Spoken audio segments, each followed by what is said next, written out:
Hello guys, कैसे हैं आप लोग। आज का वीडियो काफ़ी इंटरेस्टिंग होने वाला है इसलिए क्योंकि हम जानेंगे कि फोटो इलेक्ट्रिक इफेक्ट में ऐसी क्या खास बात थी कि एल्बर्ट आइंस्टीन को उसके लिए नोबेल प्राइज़ मिला और अल्ट्रावायलेट कैटेस्ट्रॉफी को इसने कैसे सॉल्व किया। अब इसको जानने के लिए हम ट्रेस बैक करते हैं आज से 100 साल पहले क्या हुआ। साइंटिस्ट कुछ रिसर्च कर रहे थे और उन्होंने ये पाया कि एक मेटल सरफेस पे जब भी लाइट को शाइन किया जाता है तो कुछ इलेक्ट्रॉन्स रिलीज होते हैं।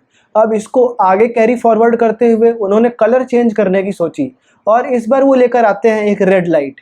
अब इस रेड लाइट को जब शाइन किया जाता है मेटल सरफेस पे तो वो ये पाते हैं कि कोई भी इलेक्ट्रॉन नहीं निकल पा रहा है। अब उन्हें लगता है कि हो सकता है इंटेंसिटी कम हो, ब्राइटनेस बढ़ाई जाए, तो वो इसको करके देखते हैं, चीज़ों को बढ़ाते हैं, बट फिर भी कोई असर नहीं होता है जब तक वो रेड लाइट का यूज़ कर रहे थे। अब इसी सेम सीन में वो एक लेकर आते हैं वॉयलेट लाइट। अब इस लाइट को जब वो शाइन करते हैं उस सरफेस पे, मेटल सरफेस पे, तो अचानक से इलेक्ट्रॉन्स रिलीज होने लगते हैं। अब उनको ये चीज़ काफ़ी अजीब लगती है इसलिए कि कलर में ऐसी क्या बात है कि लाल रंग से उसको दिक्कत है इलेक्ट्रॉन को और वो बाहर नहीं आ पा रहा है, और उसी तरह जब हम लोग वॉयलेट लाइट का यूज़ कर रहे हैं तो इलेक्ट्रॉन्स बाहर आने लग रहे हैं।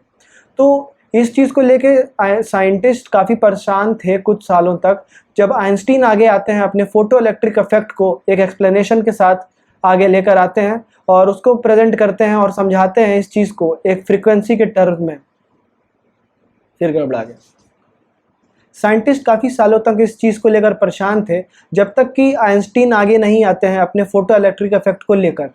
अब उसको ये समझाते हैं फ्रीक्वेंसी के टर्म्स में। अब हम जानते हैं कि फ्रीक्वेंसी क्या होती है। फ्रीक्वेंसी लाइट की एक प्रॉपर्टी होती है जो कि डिसाइड होती है सोर्स पर। अब लाइट कहीं से तो निकल रही है, जैसे कि सूरज की लाइट है, जो सनलाइट है वो सन से जनरेट हो रही है। एक बल्ब की लाइट बल्ब से जनरेट हो रही है, तो बल्ब को उस लाइट का सोर्स कहा जाएगा, सूरज को सनलाइट का सोर्स कहा जाएगा। तो किसी भी लाइट की फ्रीक्वेंसी जो होती है वो डिसाइड होती है उसके सोर्स से। उसका सोर्स बताता है कि जो ये लाइट निकल रही है इसकी फ्रीक्वेंसी क्या होगी। अब रास्ते में कुछ भी पड़ जाए, कितना भी दूर लाइट चली जाए, बट उसकी फ्रीक्वेंसी वही रहने वाली है। इससे हमें ये पता चलता है कि एक तारे की जो रोशनी है उसकी फ्रीक्वेंसी और एक बल्ब की फ्रीक्वेंसी किसी मेटल सरफेस पे सेम इफेक्ट करने वाली है।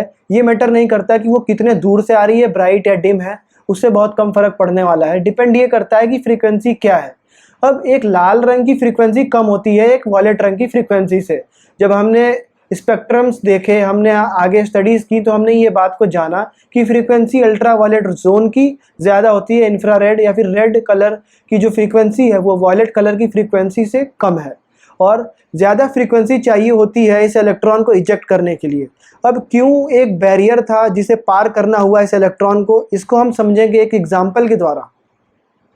मान लेते हैं कि कोई एक प्रोजेक्ट सरकार ने पास किया है और उसको किसी ज़मीन पे कैरी ऑन करना है, बट वहाँ पे कुछ लोग रह रहे हैं जो कि अपनी ज़मीन छोड़ने को तैयार नहीं है। अब उनको हटाने के लिए वहाँ से गवर्नमेंट को एक मिनिमम अमाउंट पे करना होगा उन लोगों को कि भाई तुम ये ज़मीन खाली करो, यहाँ से जाओ, हमें कुछ काम है, या फिर मतलब उन्हें उस घर को छोड़ने के लिए कुछ रकम देनी होगी। अब एक मिनिमम अमाउंट फिक्स होगा गवर्नमेंट का और जो वहाँ पे रह रहे हैं उनका। उससे ज़्यादा मिल जाए तो कोई तकलीफ़ नहीं है, बट उससे कम नहीं मिलना चाहिए। तो यही एक जो बैरियर है, यही पार करने के लिए फ्रीक्वेंसी से डिटरमाइन होती है एनर्जी। और जैसे कि हम यहाँ पैसे को करेंसी में गिन रहे हैं, उसी तरह इस ब्रह्मांड की, इस यूनिवर्स की करेंसी होती है एनर्जी। और जिस लाइट की फ्रीक्वेंसी ज़्यादा होगी उस लाइट की एनर्जी ज़्यादा होगी मेटल सरफेस पे गिरने पे। तो इलेक्ट्रॉन का एक एनर्जी बैरियर होता है जिससे कि उसे पार करना होता है मेटल सरफेस से निकलने के लिए।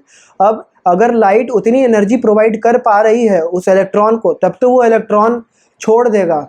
जैसे कि एक रेसिडेंट है किसी इलाके का, गवर्नमेंट उतना पैसा दे पा रही है जितना उसे चाहिए वो जगह छोड़ने के लिए, तब तो वो जगह छोड़ देगा। बट अगर उसकी डिमांड से कम मिल रहा है तो वो नहीं छोड़ेगा। यही सेम चीज़ हो रही थी जब हम रेड लाइट शाइन कर रहे थे तो इलेक्ट्रॉन्स नहीं निकल रहे थे, बट वॉयलेट लाइट यूज़ करने पे जब डिमांड पूरी हुई एनर्जी की तो इलेक्ट्रॉन्स छोड़ने लग रहे थे मेटल सरफेस को।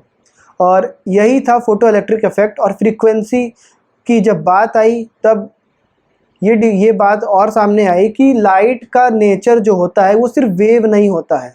आइंस्टीन से पहले दुनिया ये मानती थी कि लाइट सिर्फ एक वेव है, बट जब आइंस्टीन इस इफेक्ट को सामने लेकर आते हैं तो ये एक्सप्लेन करते हैं कि light behaves also as a particle. वो सिर्फ एक वेव नहीं होती, लाइट एक पार्टिकल भी होता है, पार्टिकल नेचर भी शो करता है। अब इसको डेमोन्स्ट्रेट किया गया आगे चल के एक्सपेरिमेंट्स में, और आइंस्टीन ने कहा कि जो लाइट्स ट्रैवल करती हैं ये छोटे छोटे एनर्जी के पैकेट्स में ट्रैवल करती हैं, और इस सबसे छोटे एनर्जी के पैकेट को उन्होंने कहा क्वांटा या क्वांटम। अब क्वांटम की डेफिनेशन आगे चल के थोड़ी सी चेंज की गई क्योंकि वो लिमिटेड नहीं था, बट उस टाइम पे सबसे पहले जब उन्होंने ये टर्म दिया तो उसको एक फोटोन के जगह पे उसको क्वांटम बोला। अब एक फोटोन लाइट का सबसे छोटा पार्टिकल होता है, एक एनर्जी का पैकेट होता है जिससे कि लाइट बनी होती है, और एक लाइट वेव नेचर और एक पार्टिकल नेचर दोनों शो करती है, कुछ फ्रीक्वेंसी के साथ आती है, उस मेटल सरफेस पे लगती है। अब फ्रीक्वेंसी कितनी है, जितनी उस बैरियर को पार करने के लिए चाहिए उससे ज़्यादा है तो इलेक्ट्रॉन इजेक्ट कर जाएगा उस मेटल सरफेस को, और अगर उससे कम है तो उस मेटल सरफेस को इलेक्ट्रॉन्स इजेक्ट नहीं करेंगे, क्योंकि उनका एनर्जी बैरियर या जो डिमांड था करेंसी का, जैसे कि रेसिडेंट को घर छोड़ने के लिए जितने पैसे चाहिए थे नहीं मिले तो उसने घर नहीं छोड़ा, सेम तरीके से यहाँ पे होता है। और इसी को हम कहते हैं फोटो इलेक्ट्रिक इफेक्ट, जिसको कि आगे कॉम्पटन इफेक्ट से दर्शाया गया कि ये क्यों सही है, और उसके बाद इसी वजह से सॉल्व हुई हमारी अल्ट्रा वायलेट कैटेस्ट्रॉफी, जो कि काफ़ी सारे साइंटिस्ट को दंग करके रख दी थी, क्योंकि इसका कोई परफेक्ट एक्सप्लेनेशन नहीं था उससे पहले कि रेड कलर और वायलेट कलर में ऐसा क्या फ़र्क है जिससे कि ये चेंज देखने को हमें मिल रहा है। और यही था हमारा फोटो इलेक्ट्रिक इफेक्ट। साथ बने रहने के लिए thank you so much for watching this video. This is Aditya Yadav signing off.